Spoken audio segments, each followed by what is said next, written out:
Selamat hari Minggu bagi kita Jemaat HKBP Bandung. Dalam ibadah kita minggu ini, biarlah kita tetap bersukacita dalam perlindungannya. Kuatlah di dalam iman dan pengharapan, tetap berdoa padanya, dan kita tetap berdiri teguh hanya di dalam penyertaan Tuhan kita, Yesus Kristus. Marilah kita berdoa sebelum kita memulai ibadah kita.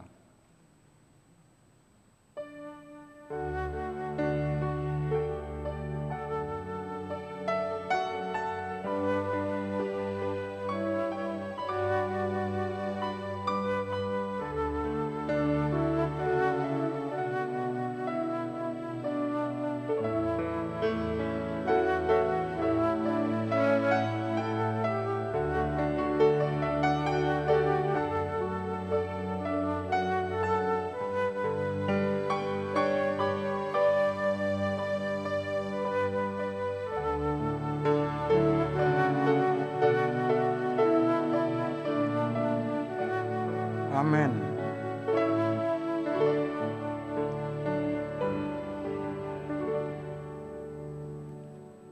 Kita bernyanyi dari buku ND nomor 783 ayat 1 dan 2.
Di dalam nama Allah Bapa dan nama anaknya Tuhan Yesus Kristus dan nama Roh Kudus yang menciptakan langit dan bumi.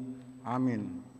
Dan jadilah sama seperti bayi yang baru lahir, yang selalu ingin akan air susu yang murni dan yang rohani, supaya olehnya kamu bertumbuh dan beroleh keselamatan, jika kamu benar-benar telah mengecap kebaikan Tuhan. Haleluya.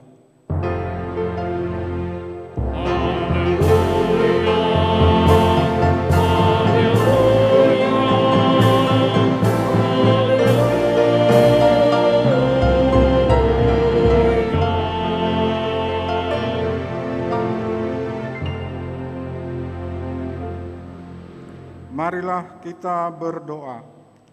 Ya Tuhan Allah yang Maha Pengasih, firman-Mu mengatakan bahwa kami menderita dan mati bersama-sama dengan anak-Mu Yesus Kristus Tuhan kami, supaya kami bersama dengan Dia di dalam kemuliaan.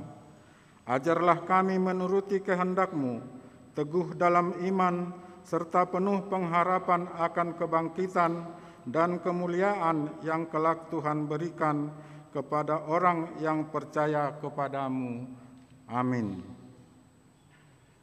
Amen.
Marilah kita dengarkan hukum Tuhan yang ditetapkan pada minggu ini, titah kelima dan artinya. Titah kelima, hormatilah bapa dan ibumu agar engkau berbahagia dan lanjut umurmu di bumi yang diberikan Allah kepadamu. Maksudnya adalah kita harus takut serta kasih kepada Allah. Sebab itu, jangan kita bersikap remeh terhadap orang tua kita, terhadap pemerintah, dan terhadap orang yang lebih tua. Jangan kita menimbulkan kemarahan mereka, tetapi hendaklah kita selalu menghormati dan mengasihi mereka, menuruti dan menyelami jiwa mereka, serta senantiasa berbuat baik kepada mereka. Marilah kita memohon kekuatan dari Tuhan untuk melakukan yang sesuai dengan hukum-Nya.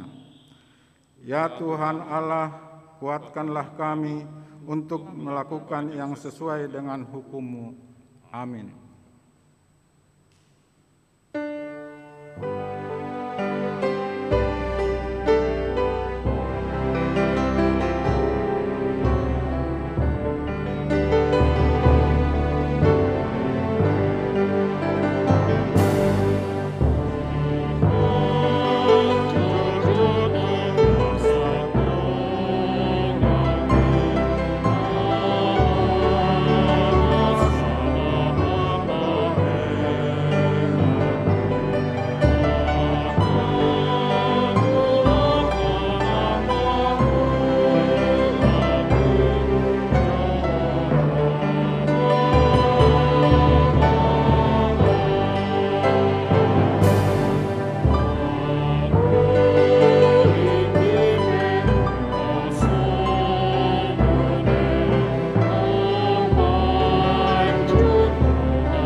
Marilah kita merendahkan diri di hadapan Tuhan untuk mengaku dosa-dosa kita di hadapan-Nya.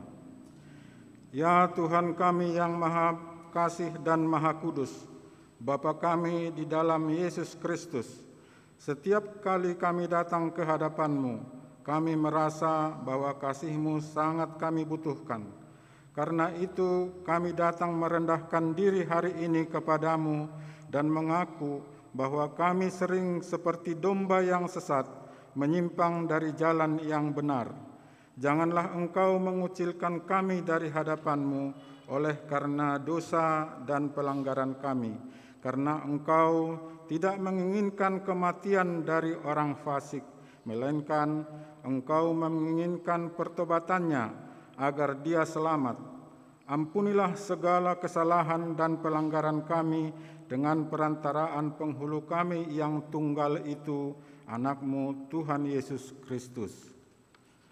Tetaplah anugerah-Mu bagi kami dengan perantaraan kesaksian dan kuasa Roh Kudus, supaya kami terhibur dan datang memanggil Engkau, dan agar segala perbuatan dan kelakuan serta pikiran kami menjadi kemuliaan bagi nama-Mu yang kudus itu. Amin. Marilah kita mendengar janji Tuhan akan pengampunan dosa kita.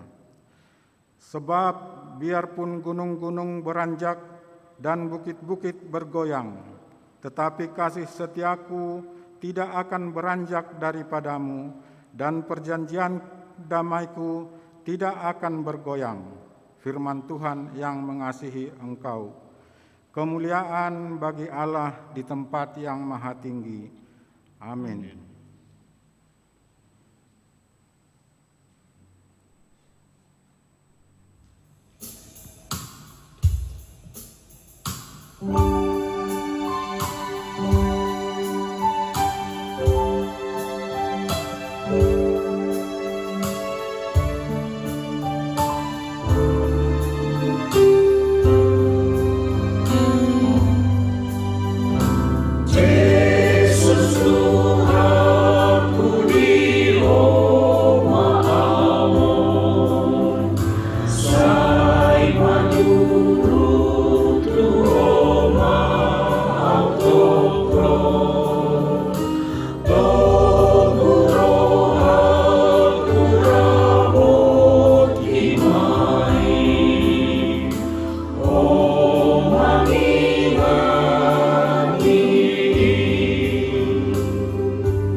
Epistel untuk kita pada minggu ini tertulis dalam Amsal 17 ayat 17 sampai 20. Amsal 17 ayat 17 sampai 20. Mari kita baca secara responsoria. Seorang sahabat menaruh kasih setiap waktu dan menjadi seorang saudara dalam kesukaran. Orang yang tidak berakal budi ialah dia yang membuat persetujuan, yang menjadi penanggung bagi sesamanya. Siapa suka bertengkar, suka juga kepada pelanggaran. Siapa memewahkan pintunya mencari kehancuran. Orang yang serong hatinya Tidak akan mendapat bahagia. Orang yang memutar-mutar lidahnya akan jatuh ke dalam celaka. Demikianlah firman Allah. Berbahagialah orang yang mendengar firman Allah serta memeliharanya. Amin.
Marilah kita bersama-sama mengaku iman kepercayaan kita, sebagaimana teman-teman seiman di seluruh dunia.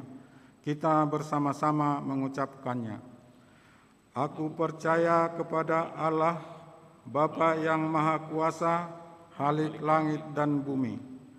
Aku percaya kepada Yesus Kristus, Anak-Nya yang tunggal Tuhan kita, yang dikandung daripada Roh Kudus, lahir dari anak darah Maria, yang menderita sengsara di bawah pemerintahan Pontius Pilatus, disalibkan, mati, dan dikuburkan, yang turun ke dalam kerajaan maut.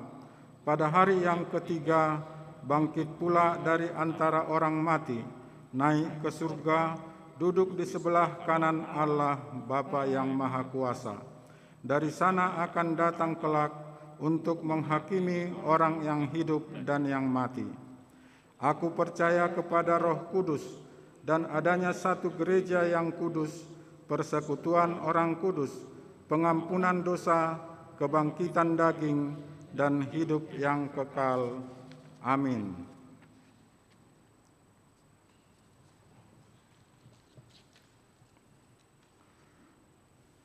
Warta jemaat buat kita minggu ini, 1. Kegiatan kategorial dan non-kategorial. Kegiatan-kegiatan kategorial dan non-kategorial di Gereja HKBP Bandung pada minggu ini, tanggal 13 hingga 17 April 2021 untuk sementara diliburkan. Informasi lebih lengkap dapat jemaat baca pada surat penggembalaan. Nomor 2, rapat resort. Pada hari Jumat 16 April 2021 pukul 10 waktu Indonesia Barat bertempat di ruang serbaguna lantai 2 Gedung Rukan HKBP Bandung akan diadakan rapat resort yang akan diikuti oleh pimpinan jemaat seresort Bandung Riau Marta Dinata dan Parhalado Resort HKBP Bandung Riau Marta Dinata. Nomor 3, rapat evaluasi program kerja HKBP Bandung tahun 2021 per triwulan. Pada hari Sabtu 17 April 2021 pukul 10 waktu Indonesia Barat bertempat di Gereja HKBP Bandung akan diadakan rapat evaluasi program kerja HKBP Bandung tahun 2021 per triwulan yang akan diikuti oleh Majelis Perbendaharaan, Sekretaris Jemaat, seluruh Dewan, dan mewakili setiap seksi-seksi HKBP Bandung. Mutasi Uluan Nihuria HKBP Bandung Sumedang, HKBP Sumedang. A. Di Parmingguan pukul 10 WIB, pukul 15 WIB, dohot pukul 18 WIB Nanangro, 18 April 2021, Martading Hatama Tuhuriatta, Ima, Pendeta Eprista Boru Tampubolon STH, Uluan Nihuria HKBP Sumedang, Resort Bandung Riau Marta Dinata. Masohok do Pakubasion Nasida Sian HKBP Sumedang ala cuti pelayanan. B. Papung peliat dohita di Sude Parmingguon pukul 7, pukul 10, pukul 10.5, dohot pukul 10 lalu WIB marhite amplop. Bahen Sipalas Roha tu Pendeta Eprista Boru Tampubolon STH. Songot dalata maka molatehon pakubasion nasida saleleng mangula di huriat tahun. C.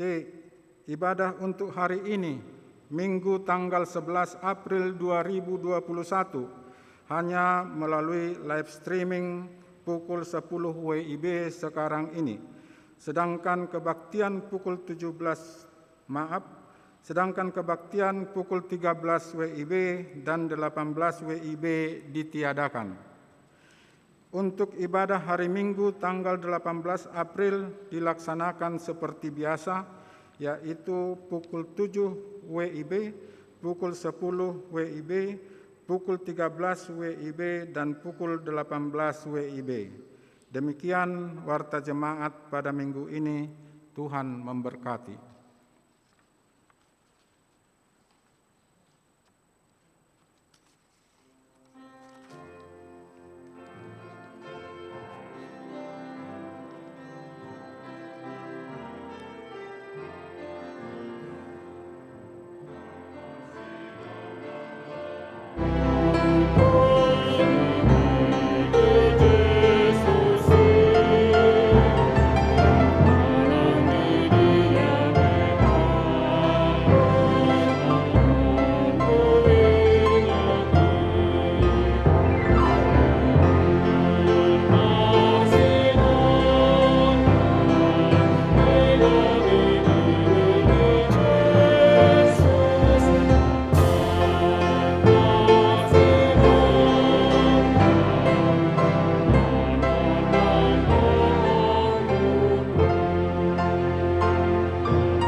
yang melampaui segala akal akan memelihara hati dan pikiranmu di dalam Kristus Yesus Tuhan kita.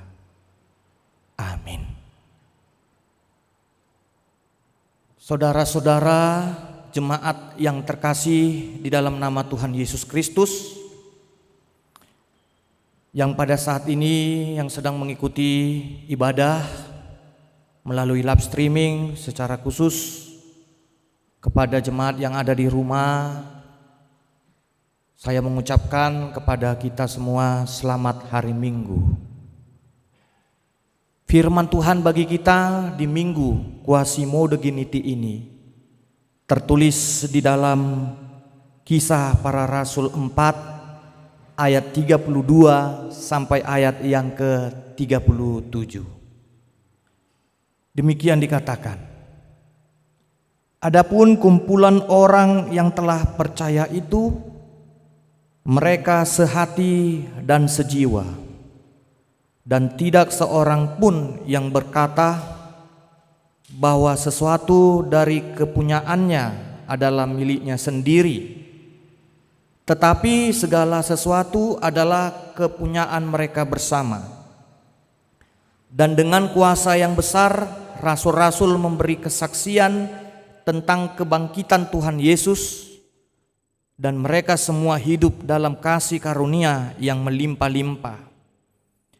Sebab tidak ada seorang pun yang berkekurangan di antara mereka, karena semua orang yang mempunyai tanah atau rumah menjual kepunyaannya itu, dan hasil penjualan itu mereka bawa, dan mereka letakkan di depan kaki rasul-rasul, lalu dibagi-bagikan kepada setiap orang sesuai dengan keperluannya.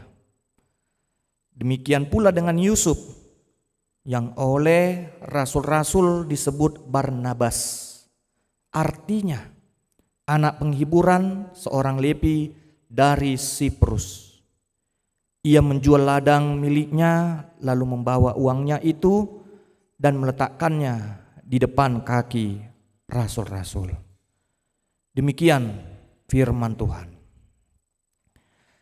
Saudara-saudara, pada saat kapankah kita merasakan saat-saat paling berbahagia di dalam kehidupan kita ini? Bagi orang yang beriman, saat-saat yang paling berbahagia itu adalah ketika dia bersekutu bersama dengan saudaranya memuji nama Tuhan. Saat-saat kebahagiaan seperti itulah yang dialami oleh jemaat Kristen yang ada di abad pertama. Pada waktu itu umat Kristen merasakan waktu yang paling berbahagia di dalam kehidupan mereka adalah ketika mereka berkumpul bersama dengan saudaranya seiman. Mereka berkumpul dan saling berbagi cerita, berbagi harta milik satu sama yang lain. Dan ketika mereka berkumpul, disitulah mereka mendapatkan kedamaian hati. Jemaat Kristen pada saat itu juga melakukan aktivitasnya sehari-hari tanpa memikirkan beban-beban yang mereka pikul di dalam kehidupannya. Sebab mereka percaya ada saudaranya yang akan membantunya. Mereka hidup saling melengkapi dan menutupi segala kekurangan saudaranya seiman. Di dalam nats khotbah kita saat ini diungkapkan bagaimana kebahagiaan jemaat Kristen yang hidup bersama di dalam suatu persekutuan kasih. Mereka hidup saling berbagi. Dan tak ada seorang pun di antara mereka yang mengalami kekurangan Sebab di antara mereka itu selalu ada yang rela membagikan harta miliknya. Bahkan saudara-saudara, salah satu jemaat Kristen yang rela membagikan harta miliknya disebutkan di dalam nats khotbah kita ini, yang bernama Yusuf, seorang Lepi yang berasal dari Siprus. Dikatakan bahwa Yusuf menjual ladang miliknya, kemudian dia bawa uangnya itu dan diletakkan pada kaki para rasul. Para rasul itu pun melihat apa yang dilakukan oleh Yusuf. Bahkan para rasul memuji kemurahan hati Yusuf. Dan para rasul memberikan sebutan kepada Yusuf sebagai Barnabas. Dan sebenarnya pada saat itu nama Barnabas ini hanya ditujukan pada orang-orang yang terkenal suka menghibur umat Tuhan dan mententramkan hati nurani yang sedang di dalam gelisah dan putus asa. Dan Yusuf layak mendapatkan gelar nama Barnabas itu. Saudara-saudara yang terkasih di dalam nama Tuhan Yesus Kristus, di dalam kisah para rasul ini juga ada disebut orang-orang yang berkontradiksi dengan perilaku perbuatan Yusuf yang penuh dengan murah hati. Jika kita membaca di dalam kisah para rasul 5, maka disitulah kita dapat melihat ada seorang yang bernama Ananias dan seorang lagi bernama Safira. Ananias dan Safira ini adalah suami istri dan mereka memperoleh kematian karena perbuatan mereka yang mendustai Roh Kudus.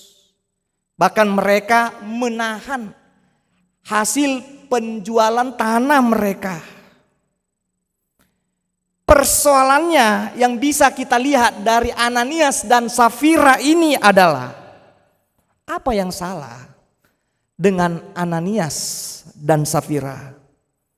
Padahal kita tahu mereka telah menjual tanah mereka. Bahkan hasil tanah penjualan itu mereka letakkan di depan kaki para rasul. Mengapa Ananias dan Safira itu disebut telah mendustai Roh Kudus? Bukankah mereka telah memberikan sebahagian dari hasil penjualan tanahnya? Dan mengapa mereka tidak mendapatkan pujian dari para rasul seperti Yusuf, seorang Lepi itu, dan disebut sebagai pemurah hati? Saudara-saudara, sifat kebaikan dan kemurahan hati yang dilakukan oleh Yusuf atau Barnabas tidak seperti yang dilakukan oleh Ananias dan Safira. Ananias dan Safira itu sebenarnya tidak bermurah hati, melainkan mereka memberi supaya mendapatkan kehormatan, dikagumi, dipuji oleh orang lain. Artinya saudara-saudara, kita dapat melihat ada dosa yang dilakukan oleh Ananias dan Safira. Dosa mereka memanipulasi tindakan kemurahan hati di hadapan Tuhan. Ada banyak kepalsuan dan kebohongan di dalam hati Ananias dan Safira. Artinya jika kita melihat pemberian itu, jika itu didasari oleh kepalsuan atau kebohongan, maka yang terjadi adalah suatu komunitas atau persekutuan itu dapat hancur. Di dalam komunitas kekristenan, kita tidak membutuhkan orang-orang yang pendusta dan pembohong. Sebab orang-orang seperti itulah yang bisa mengkhianati saudara-saudaranya. Orang pendusta, pembohong, atau yang memberi, yang ada niat tertentu kepentingan pribadinya. Bahkan orang-orang seperti itu yang tega mengorbankan saudaranya yang tidak bersalah. Dan hal inilah yang pernah dialami oleh Yesus. Orang-orang pendusta dan pembohong inilah, yang munafik inilah yang membunuh dan menyalibkan Tuhan kita. Oleh karena itu, Tuhan menghilangkan nyawa Ananias dan Safira. Tuhan menolak kehadiran mereka di tengah-tengah komunitas orang yang beriman. Saudara-saudara, komunitas umat manusia di dunia ini membutuhkan orang-orang yang bermurah hati tanpa bertopengkan kepalsuan dan kemunafikan. Kemurahan merupakan pemersatu umat manusia. Dasar kemurahan hati itu tidak didasari oleh kepalsuan, kebohongan, dan kepura-puraan, kemunafikan. Tetapi pada satu keyakinan, yaitu pada Tuhan sebagai pencipta langit dan bumi. Orang yang bermurah hati meyakini hanya ada satu Allah, Bapa, yang menjadi Bapa semua orang, yang memberikan kehidupan. Seorang Paus, Pius ke-12, pimpinan gereja Katolik, pernah mengistilahkan kemurahan hati dengan ungkapan, to offer food or drink in our day is an action. Artinya, dia katakan, aksi kemurahan hati dapat berupa memberikan kebutuhan-kebutuhan pokok kehidupan manusia seperti makanan dan minuman. Paus Pius yang ke-12 mengatakan, alasan orang yang bermurah hati adalah karena Tuhanlah yang telah memberikan kebutuhan-kebutuhan pokok hidupnya supaya dia dapat bertumbuh dan hidup. Itulah alasan kita bermurah hati, karena Tuhan selalu memberikan kebutuhan-kebutuhan hidup kita.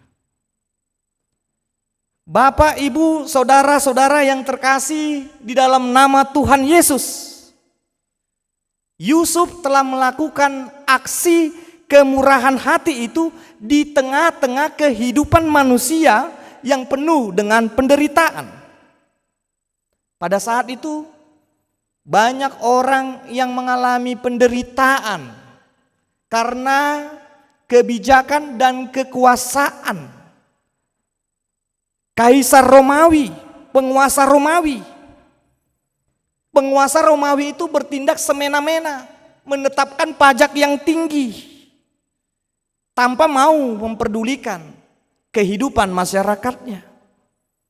Tetapi yang terjadi, saudara-saudara, di dalam kemurahan hatinya, Yusuf datang memberikan penyadaran, mempersembahkan harta miliknya, memberdayakan diri orang-orang Kristen saat itu agar mereka mampu mempertahankan hak-hak kehidupannya. Tindakan kemurahan hati Yusuf inilah yang sebenarnya patut kita teladani memasuki dunia eskatologis. Jika dikatakan dunia eskatologis, itu adalah keadaan dunia di masa depan yang berasal dari proses perjalanan yang dilakukan oleh manusia kepada dunia yang penuh dengan keadilan, kedamaian, dan kemurahan. Topik khotbah minggu saat ini adalah membangun persekutuan yang saling mengasihi.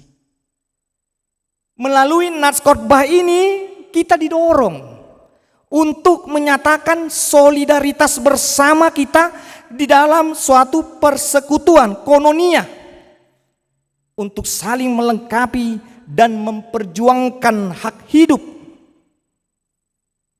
agar saudara-saudara kita itu lebih manusiawi dan beradab memperoleh kasih Allah Bapa.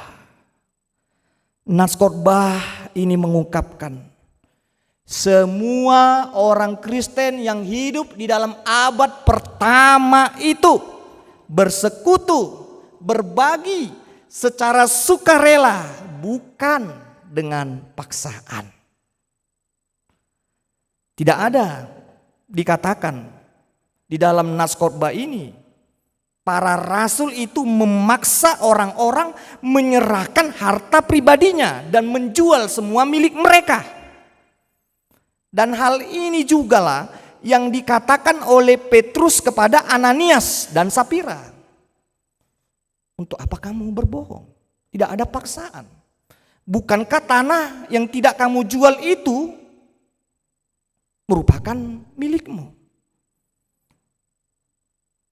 Para rasul pada saat itu tidak memiliki otoritas memaksa jemaatnya. Meskipun jemaatnya Kristen pada saat itu menyerahkan miliknya dan persembahannya di depan kaki para rasul.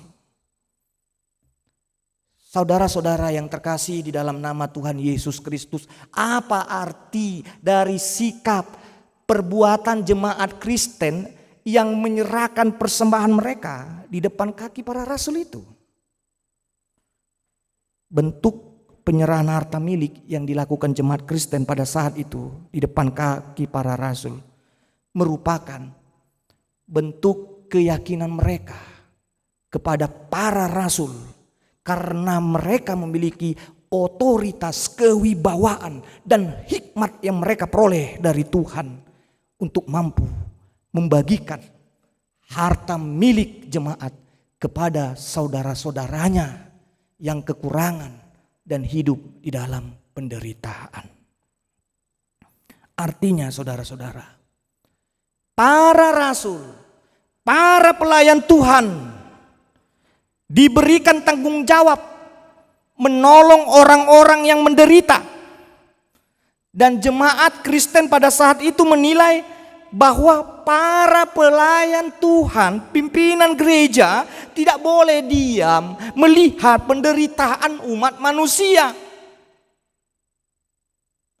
Saudara-saudara, pernah terjadi di tahun 1970-an, mayoritas umat Kristen yang ada di negara Amerika Latin itu semuanya mereka mengkritik para pemimpin gereja, mengkritik para pelayan Tuhan dan para teolog yang dinilai tidak mampu mengekspresikan teologinya untuk melawan ketidakadilan, melawan eksploitasi, melawan penindasan.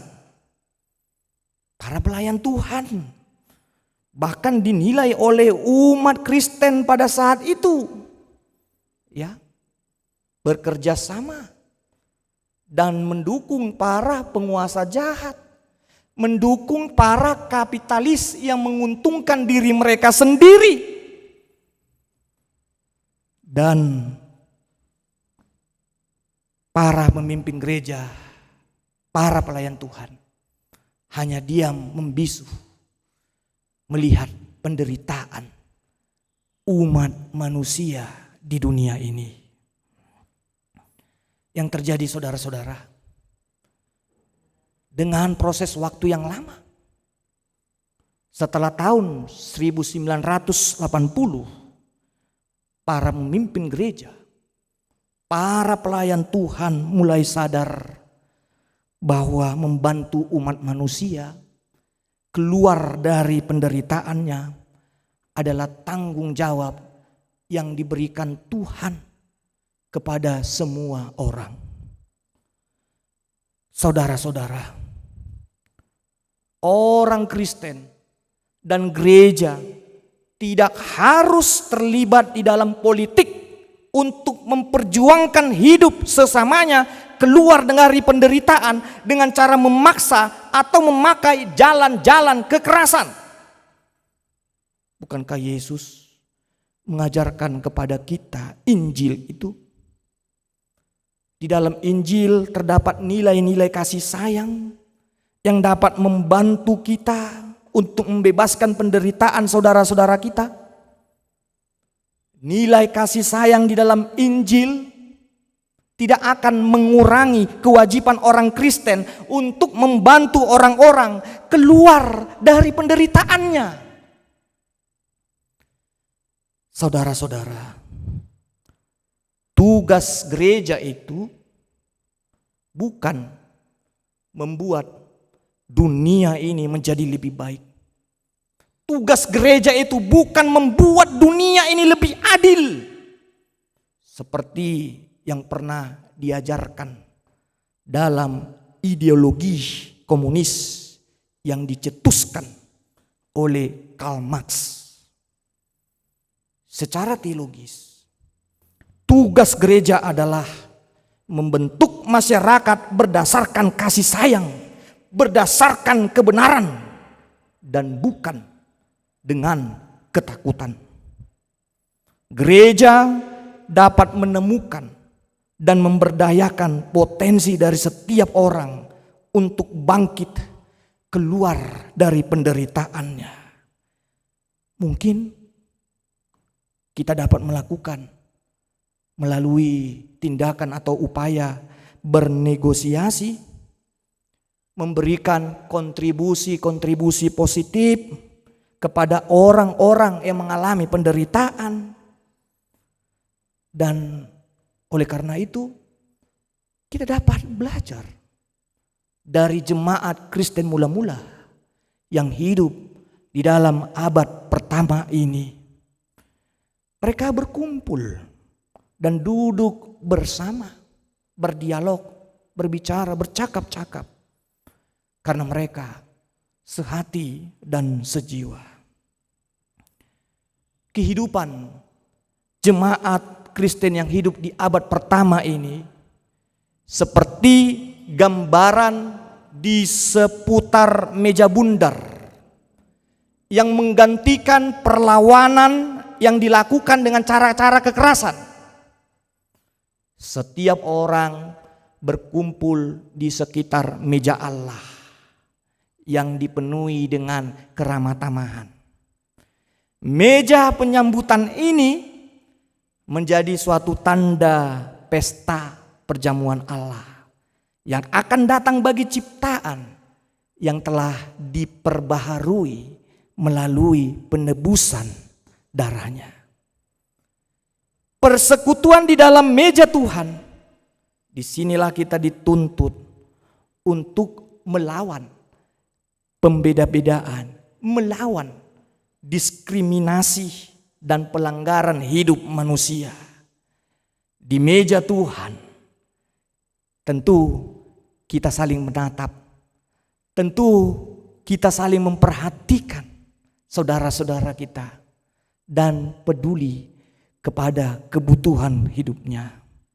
Dan di sanalah kita akan bersama terus bekerja, memberi makan orang-orang yang kelaparan dan memberi minum kepada orang-orang yang kehausan. Solidaritas di seputar meja bundar dapat mengubah hubungan kita, relasi kita dengan saudara-saudara kita yang telah dirusak oleh dusta, kepalsuan, dan kebohongan. Solidaritas di seputar meja bundar menghendaki kita untuk menghormati semua orang dan menolak setiap tindakan-tindakan pemaksaan atas orang lain. Upaya untuk menjadi solider dengan orang lain tidak menuntut agar saudara-saudara kita itu menjadi sama dengan kita, tetapi kita bersama-sama dapat bersuara bagi semua orang yang telah dibungkamkan oleh para pendusta.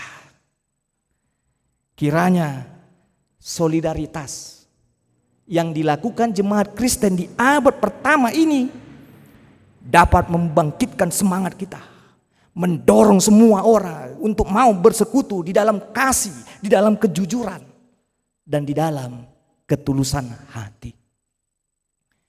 Bapak, Ibu, saudara-saudara yang terkasih di dalam nama Tuhan Yesus, berdasarkan kalender gerejawi, nama minggu saat ini adalah minggu Quasimodogeniti yang dikutip dari 1 Petrus 2 ayat 2 yang berkata, seperti bayi yang baru lahir, yang lapar dan haus akan susu murni. Gambaran susu murni yang diungkapkan dalam buku 1 Petrus 2 ayat 2 ini adalah firman Allah. Dan gambaran bayi yang baru lahir, yang lapar dan haus ini adalah diri kita yang telah ditebus oleh Tuhan di dalam diri Yesus Kristus. Apakah yang menjadi renungan bagi kita menjalani minggu Quasimodogeniti ini? Marilah kita renungkan firman Tuhan. Kita sering sekali lupa melakukan firman Tuhan. Khususnya saudara-saudara, saat kita di dalam kondisi bahagia, kita makan sepuasnya dan menyerap begitu banyak junk food buatan dunia ini. Itu semua kita konsumsi. Tetapi kita rasakan, apakah itu semua dapat membuat kita bahagia? Kita terus berfoya-foya, beli ini dan beli itu, tanpa mau peduli dengan saudara-saudara kita yang kekurangan. Hanya firman Allah yang dapat menjadi susu murni yang menopang kehidupan kita di dunia ini. Lakukanlah firman Allah. Buanglah di dalam diri kita segala keegoisan itu. Firman Tuhan memanggil kita untuk menjadi berkat dengan mengasihi dan menolong setiap orang-orang yang lemah dan hidup di dalam penderitaan. Hiduplah dalam persekutuan yang saling mengasihi. Dan pujilah Tuhan dengan segenap jiwa dan batinmu, maka kita akan menerima kebahagiaan yang sesungguhnya dari Tuhan. Amin. Kita berdoa. Ya Tuhan, terima kasih kami sampaikan kehadirat-Mu karena Engkau telah menyertai kami, memberikan kepada kami kehidupan, kesehatan, dan kekuatan untuk melaksanakan ibadah pada hari Minggu ini. Kiranya Tuhan, firman yang telah kami dengar mengingatkan kami sebagai bayi yang baru lahir, yang baru Engkau tebus melalui kuasa di dalam diri Yesus Kristus, yang selalu rindu akan susu yang murni, rindu akan firman-Mu yang mengingatkan kami untuk menolong saudara-saudara kami dan membangun hidup kami dalam persekutuan yang saling mengasihi. Kiranya Tuhan kasih-Mu dan damai sejahtera-Mu tinggal di dalam hidup kami, sehingga kami dapat memperoleh kebahagiaan. Tuhan, kami mendoakan jemaat-Mu, secara khusus anak-anak kami yang mengikuti ujian UTBK di gelombang pertama pada tanggal 12 sampai tanggal 18 April ini Tuhan. Kau berikan kepada mereka hikmat kebijaksanaan supaya mereka dapat menghadapi ujian itu dengan baik dan memperoleh cita-cita, harapan dan impian mereka. Tuhan, kami juga mendoakan jemaat-Mu yang bergumul di dalam keadaan sakit. Engkau berikan kekuatan dan kesembuhan. Secara khusus Tuhan, jemaat-Mu yang bergumul menghadapi penyakit pandemi saat ini. Anak-anak kami, Naposo, kiranya Tuhan Engkau memberikan kepada mereka kesehatan, bangkitkan imunnya, supaya mereka dapat sehat dan terhindar dari virus pandemi yang kami hadapi saat ini. Demikian juga Tuhan, kami mendoakan jemaat-Mu yang bergumul, yang masih belum mendapatkan pasangan hidup, jodoh. Engkau tunjuk Tuhan kepada mereka, supaya mereka dapat membangun keluarga dan rumah tangganya. Berkati juga Tuhan setiap jemaat-Mu yang mungkin ada yang bergumul karena keadaan ekonomi, kesulitan, makanan. Kau cukupi kebutuhan mereka, buka hati dari saudara-saudara kami mengasihi mereka, supaya mereka Tuhan dapat hidup dan juga dapat membangun keluarganya. Ya Tuhan, kami juga mendoakan jemaat-Mu yang bergumul karena belum memperoleh pasangan, karena belum memperoleh anak di tengah-tengah keluarganya. Engkau berikan kepada mereka Tuhan, kiranya mereka dapat bersuka cita melihat tanda-tanda mujizat yang telah mereka terima daripada-Mu. Demikian juga Tuhan, kami mendoakan keadaan bangsa dan negara kami ini. Berikan Tuhan damai sejahtera yang daripada-Mu. Saudara-saudara kami yang mungkin saja membenci kami, melarang kami untuk beribadah, buka hati mereka Tuhan. Kiranya Roh Kudus-Mu bekerja untuk memberikan kedamaian bagi mereka, menerima kami, supaya dapat beribadah dan bebas untuk berdoa kepada-Mu. Tuhan Allah Bapa kami juga mendoakan keadaan gereja kami ini. Berkati semua Tuhan, seluruh jemaat-Mu yang terlibat di dalam pelayanan. Engkau berikan semangat supaya mereka semakin giat dan selalu rindu untuk melayani-Mu. Para lado-Mu Tuhan, sintua dimanapun mereka berada, kiranya Engkau berikan kepada mereka hikmat, supaya mereka juga dapat berhikmat untuk mengembalakan jemaat yang Engkau titipkan kepada kami. Dan kepada kami seluruh para pendeta, berikan kepada kami kekuatan, kesehatan, supaya kami juga dapat melayani dengan baik, sesuai dengan kehendak-Mu dan sesuai dengan aturan gereja yang berlaku di dalam gereja-Mu HKBP ini. Tuhan Allah Bapa kami adalah manusia yang berdosa. Ampunilah kami Tuhan dari segala dosa yang kami lakukan, supaya tidak terhalang segala berkat yang akan Kau berikan di dalam kehidupan kami. Di dalam nama Tuhan Yesus kami berdoa. Amin.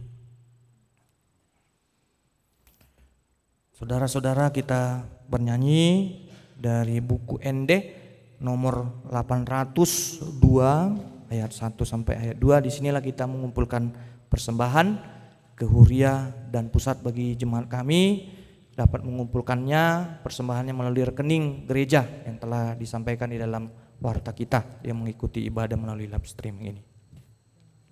Kita bernyanyi.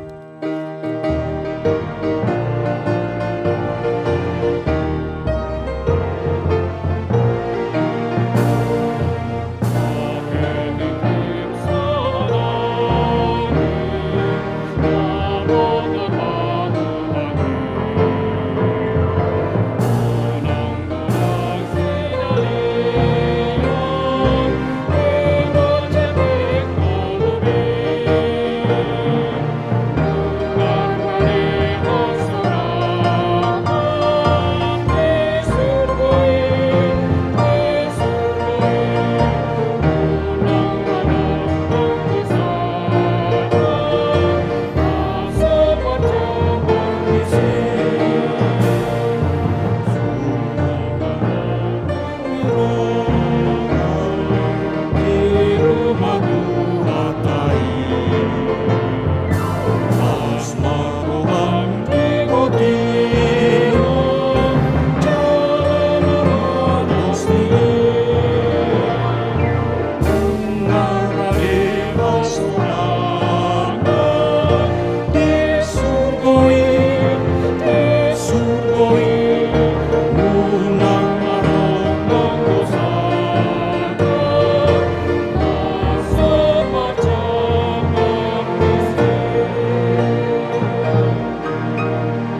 Marilah kita berdoa untuk menyerahkan persembahan kita kepada Tuhan.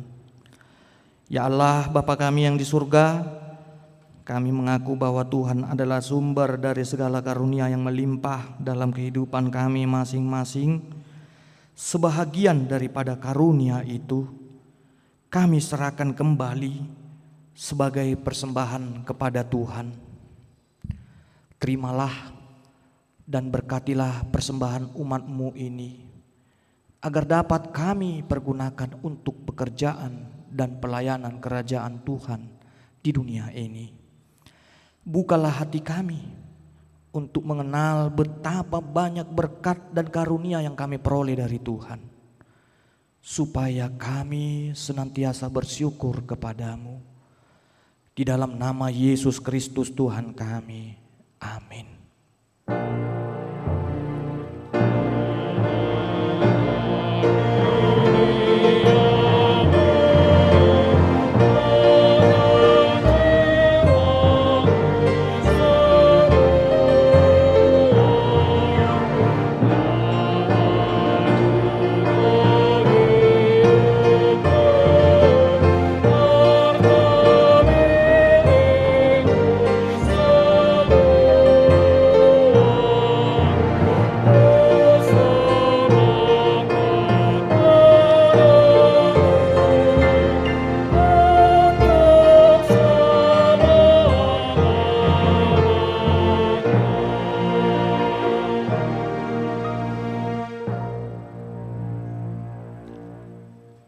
Bapa kami yang di surga, dikuduskanlah nama-Mu.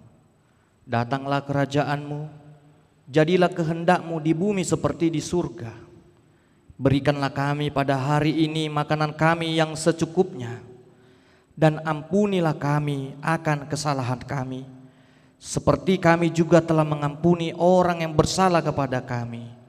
Dan janganlah membawa kami ke dalam pencobaan, tetapi lepaskanlah kami daripada yang jahat.